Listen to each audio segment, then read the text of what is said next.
নমস্কার বন্ধুরা, আমি অ্যাডভোকেট পায়েল চক্রবর্তী চলে এসেছি আজকে একটা লিগ্যাল ভিডিওর সাথে আপনাদের সামনে। তো থাম্বনেল দেখে, টাইটেল দেখে নিশ্চয়ই বুঝতে পেরেছেন যে আজকের ভিডিও কতটা ইম্পর্ট্যান্ট বা গুরুত্বপূর্ণ। তার আগে বলে নিই, যারা আমার চ্যানেলটা সাবস্ক্রাইব করেছেন তাদের অসংখ্য ধন্যবাদ। আর যারা এখনও আমার চ্যানেলটা সাবস্ক্রাইব করেননি তারা আমার চ্যানেলটা সাবস্ক্রাইব করে অল বাটনটা ক্লিক করে দিন, যাতে করে সমস্ত নতুন নতুন ভিডিও নোটিফিকেশন আপনারা পেয়ে যান।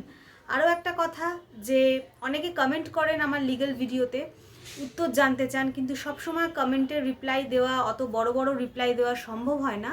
সেজন্য আমি আমার মেলটা আপনাদের প্রোভাইড করি। তো মেলে আপনাদের সমস্যা আপনারা লিখে জানাতে পারেন, সেখানে আমি তাহলে পার্সোনালি আপনাদের সাথে কন্ট্যাক্ট করতে পারবো।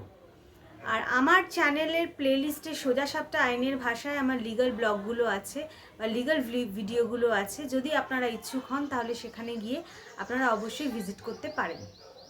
এবারে আর বেশি কথা না বলে আসল টপিকে আসা যাক, যে কোর্ট থেকে অরিজিনাল ডকুমেন্টস কিভাবে আমরা রিটার্ন পেতে পারি, কখন আমরা রিটার্ন পেতে পারি, তার উপায়গুলোই আজকে আমি আপনাদের সামনে আলোচনা করব। কোনো কেস চলছে এবং চলাকালীন আমাদের কিন্তু আমাদের রেলিভেন্ট যে ডকুমেন্টস, অরিজিনাল ডকুমেন্ট, সেটা কোর্টে জমা দিতে হয় এবং কোর্টের নিয়ম অনুযায়ী এটাকে প্রিলিমিনারি এভিডেন্স হিসেবে গণ্য করা হয়। কিন্তু এই ডকুমেন্টসগুলো যখন আমরা জমা দিই বা পার্টিরা যখন জমা দেয় কোর্টে, ঠিক আছে, সেগুলো ফেরত পাওয়ারও চিন্তা কিন্তু তাদের মাথায় থাকে, যে অরিজিনাল ডকুমেন্টসগুলো দিয়ে দিলাম, কিভাবে সেটা ফেরত পাওয়া যাবে। সেক্ষেত্রে অবশ্যই আইন আছে এবং আমাদের code of civil procedure order 13 rule 9-এ এই বিষয়ে উল্লেখ করা আছে। তার আগে বলে নিই যে কোর্টে যে পুরো অরিজিনাল ডকুমেন্টসগুলো আমরা জমা দিই, সেক্ষেত্রে সেগুলো যদি আমরা তুলে না নিই তাহলে কিন্তু মামলাটা শেষ হয়ে যাওয়ার পরে দেখা যায় যে এই কেস ফাইলগুলো ডিস্ট্রয় করে দেওয়া হয়, এবং আমরা যদি অরিজিনালটা তুলে না নিই সেক্ষেত্রে কিন্তু আমাদের অরিজিনাল ডকুমেন্টসগুলো ডিস্ট্রয় হয়ে যেতে পারে। সেজন্য আমাদের অরিজিনাল ডকুমেন্টসগুলো অবশ্যই নিজেদের কাছে পুনরায় ফিরে আনা খুব জরুরি।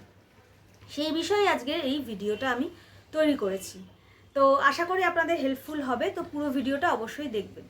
আমাদের সিভিল কোড প্রসিডিওরে অর্ডার 13 রুল 9-এ কীভাবে আমরা এই ডকুমেন্টসগুলো ফেরত পাবো, অরিজিনাল ডকুমেন্টসগুলো কোর্ট থেকে রিটার্ন পাবো, সেই বিষয়ে বলা আছে।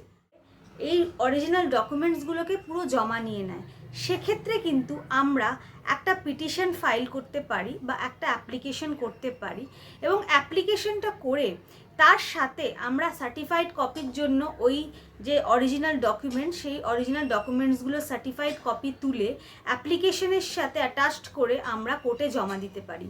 এক্ষেত্রে কি হবে, কোর্টের যে রেকর্ড, সেই রেকর্ডে কিন্তু আমাদের এই ডকুমেন্টসের সার্টিফাইড কপিটা থাকলো এবং অরিজিনালটা আমাদেরকে দেয়া হলো।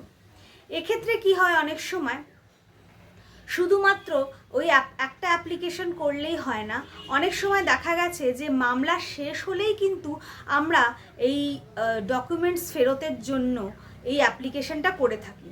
কিন্তু অনেক ক্ষেত্রে এরকমও সার্কামস্ট্যান্সেস হয় যে একটা মামলা দীর্ঘদিন ধরে চলছে, কিন্তু ক্লায়েন্টের বা পার্টির দরকার হলো অরিজিনাল ডকুমেন্টসগুলো।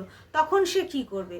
অবশ্যই এর একটা উপায় আছে, সেটা হলো যখন আমরা মামলা চলছে এবং তার মধ্যে কারোর প্রয়োজন হলো যে অরিজিনাল ডকুমেন্টসগুলো ফিরে পাওয়া বা ফেরত নিতে, তখন কিন্তু আমরা কি করব, একটা অ্যাপ্লিকেশন করব, সার্টিফাইড কপিটা তুলে রেকর্ডে ওই অ্যাপ্লিকেশনটার সাথে জমা দেব, এবং তার সাথে একটা আন্ডারটেক পিটিশনও দিতে হবে।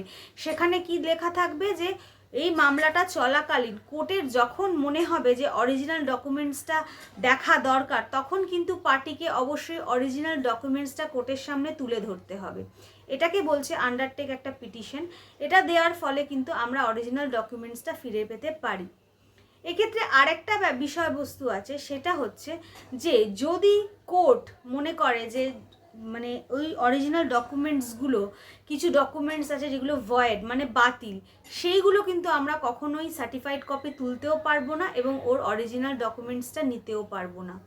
ঠিক আছে, কোর্ট যদি ওটা বাতিল করে গিয়ে থাকে তাহলে কিন্তু সেটা আমরা ফেরত পেতে পারি না। তো আজকের এই ইম্পর্টেন্ট বিষয়বস্তুটা কেমন লাগলো অবশ্যই জানাবেন। তো আমরা প্রায়শই এই সমস্যার সম্মুখীন হয়ে থাকি যে কোর্টে আমরা অরিজিনাল ডকুমেন্টস ফাইল করি, অবশ্যই করতে হবে কারণ এটা কোর্টের নিয়ম অনুযায়ী, এবং সেটা একটা মনে রাখতে হবে যখন মামলাটার একদম অন্তিম পর্যায়ে পৌঁছে যায় তখনই কিন্তু আমরা অরিজিনাল ডকুমেন্টসটা ফেরত পেতে পারি।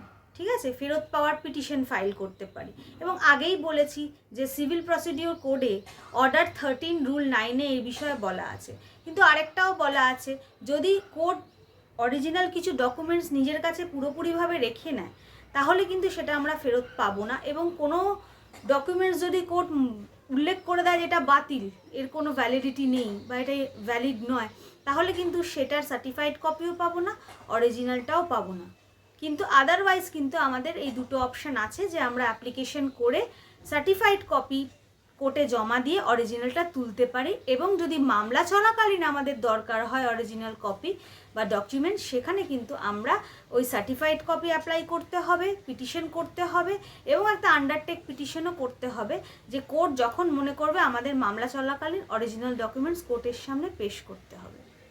আশা করি আমার এই ভিডিওটা আপনাদের উপকারে লাগবে। যদি উপকারে লাগে বা যদি মনে করেন যে ভিডিওটার ইম্পর্টেন্ট আছে, আরও মানুষদের দেখার সুযোগ করে দিন, শেয়ার করুন, কমেন্ট করুন, আমার চ্যানেলটা সাবস্ক্রাইব করে পাশে থাকুন। সুস্থ থাকুন, ভালো থাকুন, সাবধানে থাকুন। নমস্কার।